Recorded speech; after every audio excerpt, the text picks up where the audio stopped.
running is something to me that has really evolved over time. Going into this second 50 miler, I had a lot on my mind, waking up first thing in the morning, just making sure I had everything packed first and foremost.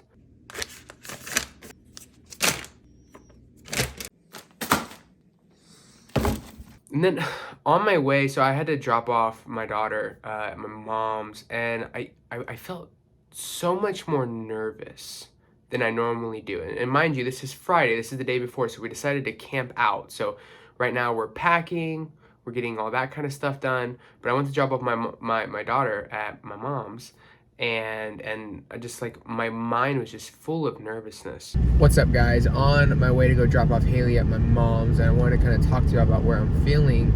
So, I'm actually really nervous, and which is an interesting emotion for me when it comes to running. It's not an emotion I normally have. And reflecting right now, I think one of the biggest reasons for that is because, bluntly put, this race is different for me. Every race until now, it's always been, can I even do this, right? I want to believe I can do this. I'm going to tell myself I can do this, and then my actions need to follow through. And, can I even run a marathon? And then once I ran the marathon, it was, can I run one under 4 hours? And I did that. My first 50 miler was, can I even run? Can I even do that? And I did it. And this race is different because this is a race I know that I can get in the top 5. I know I have a chance at winning it if everything goes very well. And I think that there's a level of expectation that I'm putting on myself, not in an unhealthy way, but more of like, this is where I make my mark. This is where I prove that I can be competitive in this space, which means the world to me, because running's not just something I do for fun. It's something that I want to be good at. It's something that I feel like I can be extremely successful with. I feel like I have the foundation to be a competitive athlete when it comes to ultras and longer distances. And because of that, I think the nerves are just there. I don't want to eat. I got in some food earlier because I felt the appetite suppressing of the nausea, just the nerves setting in. So I was eating a bunch of food this morning to get some food in me because I just don't want to eat right now. Hopefully when we get to the campsite and I relax, I'll want to eat. But right now, my stomach's just twisted. It's gonna be fun, man. We've planned for this one. We've prepared. I put so many miles on my legs for this race, and it's gonna be good. It's gonna be good. But so I get back from that, and we make sure everything's good to go. Everything's packed. All right, guys. Needless to say, we have everything we need. We are ready this time. All right, guys, check it out. Look at the new swag. Let's try one on. There we go. I like it. What's your name? Orion what? Orion Creations? Orion Creations. Orion Creations. Check them out. Put a link in the description to the Instagram or TikTok if I can find it. But yeah, got the PG, got the performance gains all day, baby. We're going to have this on all the shirts during the race tomorrow because we represent them. And then we make it out to the camp. I pick up my bib. Everything's great. We go to the primitive campsite, which I think it's so cool just to be out in nature on the course. It was so nice being back on the course that really helped me realize I wanted to be an ultra runner.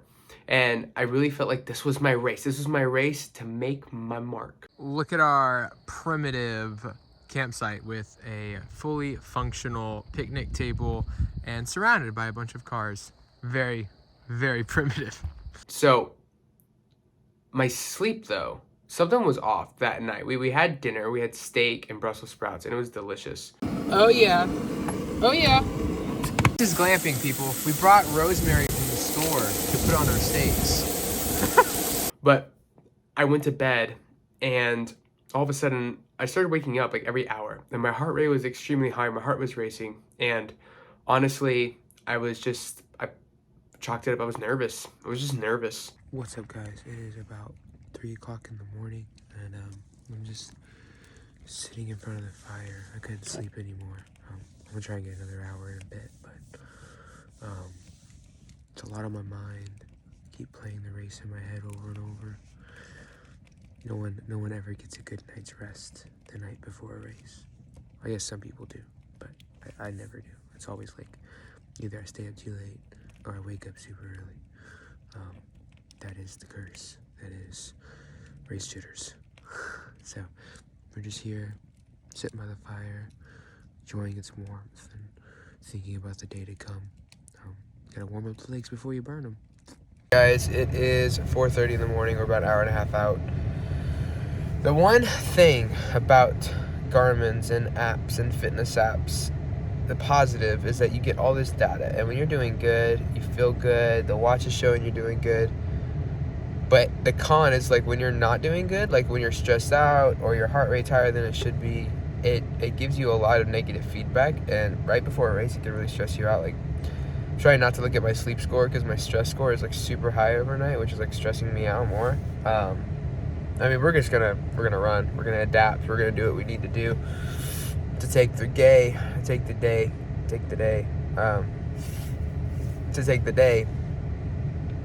We're gonna go for it. So yeah, just warming up in the car, breathing, trying to control my breathing. Alright guys, so what would an ultra be without some hiccups? I totally forgot to clean this. Look at how gross this is. Look at this. Look at the green. Look at the green liquid. Alright, so I have to clean this out because if any of this gets in my system, I'm gonna get sick. But also, if I don't rinse out all this soap, I'm gonna create a laxative. This could go wrong in many ways. And I have to drink out of this hose and spit the water out. Don't worry, you'll get to see that. But I'm gonna start cleaning this. For your viewing pleasure.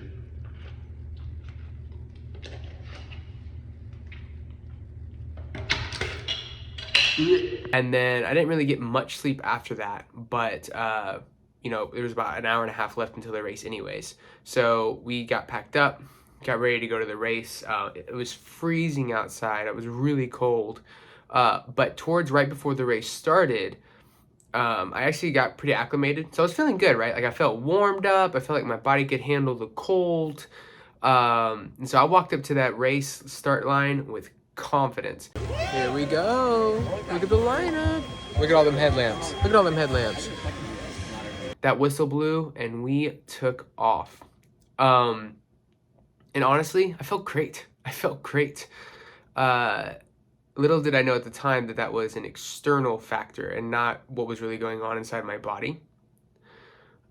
And so we get to about mile 1 and I look down at my watch and it is 189 beats per minute. So I'm like, oh my gosh. But sometimes Garmin's, they get a little like weird in cold weather. So I just thought, maybe it's because it's cold, whatever. And my legs felt good at the time, so I kept running.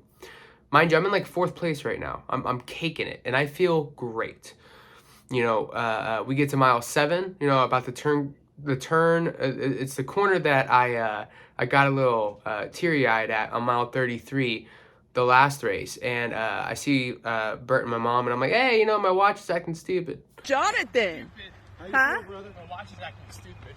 It's got my heart rate at like 180. Because it's so cold. You got this. You be all right. Your watch will figure it out. Pass them up. Still feel great. And then I hit like mile 9 or 10, and all of a sudden my leg seize up. Everything starts to hurt. I start to get lightheaded and nauseous. I can't drink any more of my electrolytes. My body just starts to like shut down. And I call my mom and I'm like, something's wrong. Like something is seriously wrong with me. I don't know if I can finish. And I didn't know what to do. And in the moment, there was so many thoughts going through my head. One of the big ones was, is this it? Have I pushed myself to my breaking point? Like, this is it for me? Is this my running career? All the time and effort I put into this, my body's just deciding now is the time to tap out. And I did not like that thought, And then the other one was like, should I try to finish? Should I not? I don't want to be a quitter. What's it mean to be a quitter? What's it mean to be humble? All those things started crossing my mind. Because it's in those moments, those moments of hardship that define you. And not necessarily when you decide to go through with something super difficult. It's making the best decision in the moment. Sometimes that best decision is going forward. Sometimes it's not. Really depends on what exactly we're talking about. And I just was trying to figure out the answer to all of that. So I'm sitting at this chair at mile 11 at an aid station, and I decide that no matter what, I'm gonna make it back to the aid station at the finish line. I'm gonna run the first lap, right? So I've got 5.8 miles to go. So I take off again, and I'm running, and I'm jogging about 12 minutes a mile, which for me it's a pretty slow, it's a much slower pace. Heart rate's 180. I'm having to stop and walk every half mile. It was brutal. My legs had felt like I'd been running all day. And finally, I make it back across the finish line. And when I cross that first lap, I go and I lay on the grass. And then as my body starts to calm down, my fever kicks in. And all of a sudden, my body starts to show me how it was feeling. I'm assuming that due to the cold hitting my body, I couldn't feel how hot I was. And when I calmed down, I could feel it. And so we sit down, and I share with everybody that I'm quit. I had a DNF, do not finish. All right, guys. So as you can see, I'm not running. Everything was going good. First 9 miles. However, my heart rate the whole time on my watch said about 180, 190, which I just thought was because sometimes when it's cold outside, my heart rate's higher than it should be because my blood flow isn't very well, so it just doesn't read on my wrist well. So I kind of ignored it. I was going by feel. My legs felt good. And then about mile 9, all of a sudden, everything hit and I couldn't run anymore. I started getting nauseous. My heart rate was in the 180s the whole time, even running 12-minute miles. We were able to finish. We finished the lap, even though at mile 10 I was done. So the victory is today that we finished strong, but we were smart. I have other things I'm training for, and it wasn't worth injuring myself. And I have like I'm 99% sure I would have injured myself if I'd have kept going. And this wasn't a time to be ballsy. So that's where we're at. I'll let you know how I'm feeling, but right now I can't eat anything. Apparently there's a virus going around, and your boy got it the night before the race. I'm not feeling the best. I'm upset, but can't be a sore loser. You gotta learn from the challenges. This is a challenge of being humble, learning, and growing. That's what we're gonna do. So peace out. And right after that, my mom checks my temperature, and it's 103. So basically, I'd ran 17 miles on 103-degree temp. And I don't say that to boast. It's just like, one, I'm so glad I didn't keep running because my heart rate really was that high. Like, my body was really stressed. And, I could have really hurt myself. Who knows what would have happened on that second lap. Secondly, it was kind of cool that I could push through and run that hard and maintain the pace I was maintaining for so long while being sick. Got home, turned out it was the flu. What's up, guys? All right, so it is 3 days post race. Turns out I had the flu, which to be honest sucks, but at the same time I felt really savage when I found out because I don't know a lot of people that could run 17 miles with 103-degree temp. So that was dope. Yeah, so I got home and I had 103-degree temperature. It's been off and on. I still have a fever this morning, sweating like crazy. It's just, it sucks. But, there was it's so different how I feel processing this versus my last race. Obviously, a big difference is I finished the last one. But this one was interesting because, I know I can finish. I know I can run 50 miles. I've done it. I knew I could do it. So what's interesting to me now is I'm in a place of processing humility. And not that I haven't been humble before, but it's just, it's in that moment of realizing don't beat yourself up. You had valid reasons for doing what you did. Take the drive. You ran the first lap really sick and leave the loss. It's okay. Just leave it there. And so, yeah, and I think, one of my big takeaways too is know how to listen to your body, right? Because I think there's people that don't know how to push themselves, and there's also people that don't know when to stop, which can be a exciting, invigorating trait, but it can be one that crushes people's dreams too. I'm so glad I stopped, because I easily they could have picked me up on a stretcher on that second lap. Like I was in really bad shape after that first lap. And so yeah, we're just here picking up the pieces. Already signed up for a 50K in like 3 weeks, because vengeance will be mine. Also, the flu makes your beard fall off, if you haven't noticed.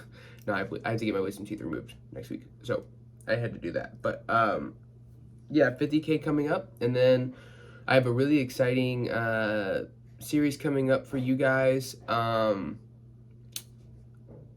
With the 100 mile, the Lone Star Trail. It's technically 96.4, but more on that to come. I'm really excited about this. I think that it's going to be a series that is educational. I think it's going to be one that's enlightening for a lot of people, and it's going to break a lot of barriers. So I'm excited to share it with you guys. And yeah, it was a crazy experience. And so yeah, it was my first TNF. It was the first time I ever didn't finish a race. And it hurt. It hurt. You for anybody that says that DNFs don't hurt, I mean, maybe for some people they don't, but for me it did. You train for something for so long, and you have really high hopes of what it's supposed to mean for you, for your career, the statements you're trying to make, and when you don't see that come through, it hurts. It hurts a lot. You feel degraded almost.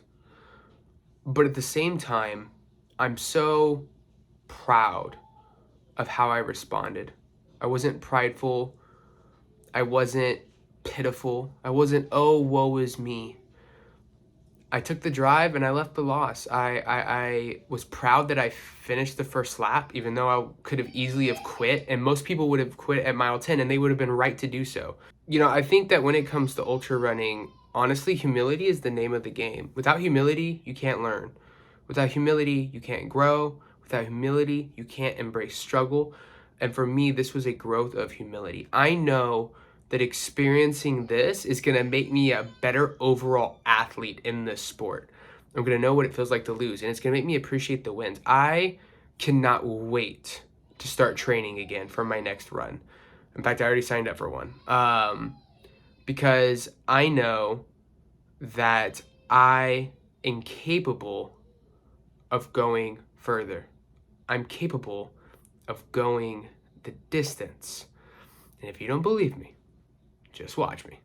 Also, quick shout out to Performance Gains. Our first supplement sample came in, the final flavoring of it, and it was phenomenal. I used it for the entire first lap. Some could argue that's what allowed me to survive that first lap. So definitely an amazing product. I cannot wait to share it with you guys. We're working on label design right now. And so once I have the label design finalized, I'm actually going to share it with y'all. You'll be the first to see it. So make sure you like and subscribe. Hit that like button, subscribe to the channel. That way you'll see when we come out with the label design. So I'm really excited to share this product with you guys. And I appreciate your time, and I hope you have a fantastic, fantastic day wherever you are in the world right now.